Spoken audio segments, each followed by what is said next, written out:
दोस्तों नमस्कार, जय हिंद जय भारत। नाम रमेश सिंह, ठगी पीड़ितों की आवाज़ संगठन का राष्ट्रीय अध्यक्ष, संगठन का संस्थापक।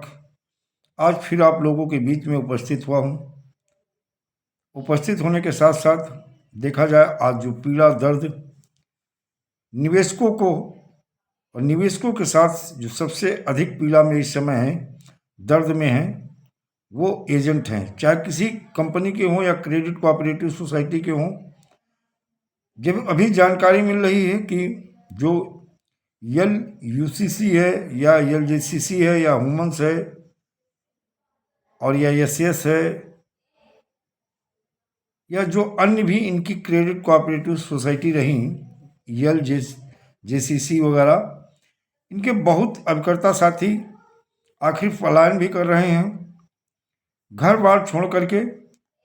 और इनकी स्थिति दिन प्रतिदिन जैसे जैसे जनवरी आ रहा है, कहीं ना कहीं जो लोगों का एक मैसेज, चाहे वो सीनियरों द्वारा रहा हो या जिसके भी द्वारा रहा हो, लेकिन हमने जो बताया था वो लीगल प्रोसेस की बात की थी 25 जनवरी और 8 जनवरी का, कि 8 जनवरी सन 2025 जो केंद्रीय रजिस्ट्रार हाई कोर्ट ग्वालियर को अपनी जानकारी देगा कि किस पद्धति पे ये क्रेडिट कोऑपरेटिव सोसाइटी यल जेसीसी या यल यूसीसी काम कर रही थी, या इनकी जो 7 क्रेडिट कोऑपरेटिव सोसाइटी थी किस पद्धति पे काम कर रही थी। वही 25 जनवरी को जबलपुर हाई कोर्ट को केंद्रीय रजिस्ट्रार अपनी जानकारी देगा और फिर उसी के आधार से हम भुगतान के दावे करेंगे। जो लोग ये सोच रहे हैं कि जनवरी में भुगतान शुरू हो जाएगा, अगर मान लो 10% तो चीज़ें, जैसे लोग या कहीं से मैसेज आ रहा है, जहाँ से मुझे तो ये ज़्यादा जानकारी इसकी नहीं है मैसेज कहाँ से आ रहा है, क्योंकि जो जिम्मेदार पर्सन है समीर अग्रवाल, पंकज अग्रवाल और आर के शेट्टी या अन्य कुछ और जिम्मेदार लोग थे, उनका कोई आधिकारिक बयान नहीं आया है। और इस आपदा में, इस पीड़ा में, इस दर्द में, इस माहौल में देखा जाए उन्हें कोई ना कोई स्टेटमेंट देना चाहिए था।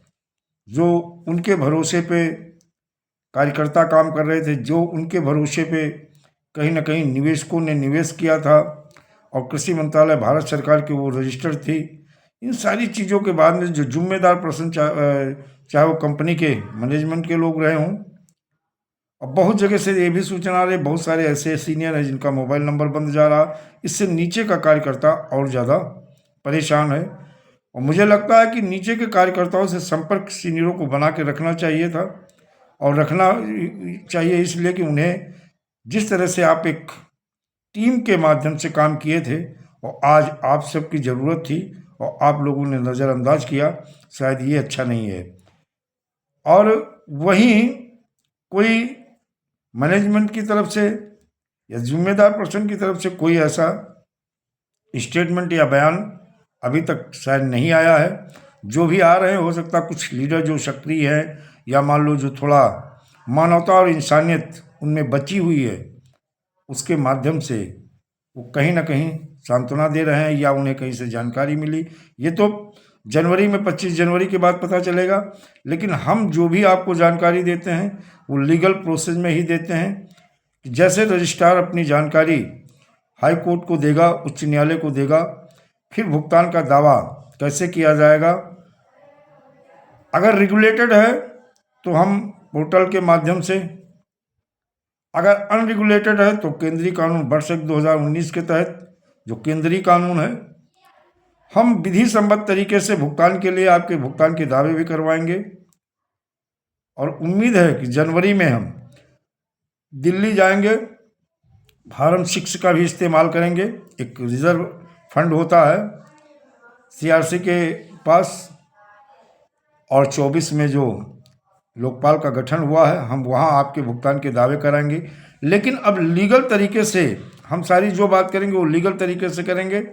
आंदोलन इसलिए ज़रूरी होता है कि जिससे सरकार के ऊपर हम प्रेशर बना सकें, और लीगल प्रोसेस इसलिए होता है जैसे हम कोर्ट और रोड दोनों की बात करते हैं, कोर्ट से इसलिए कि इनके शासन प्रशासन पे भी प्रेशर बनाया जा सके।